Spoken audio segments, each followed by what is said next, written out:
Lunedì 1 gennaio, Santa Maria Madre di Dio. È il primo giorno dell'anno, ne mancano 365 al termine. Il sole sorge alle 7:50 e tramonta alle 16:38. La luna si leva alle 22:14 e tramonta alle 11:06.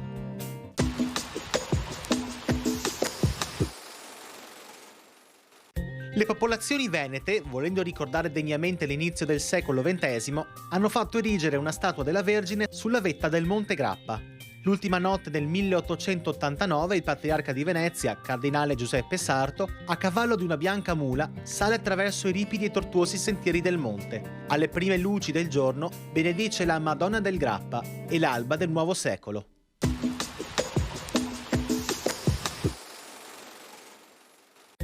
Le previsioni per domani. Cielo parzialmente nuvoloso con possibili foschie e nebbie in pianura nelle ore più fredde. Non è esclusa qualche precipitazione a fine giornata. Temperature minime senza notevoli variazioni, massime in diminuzione.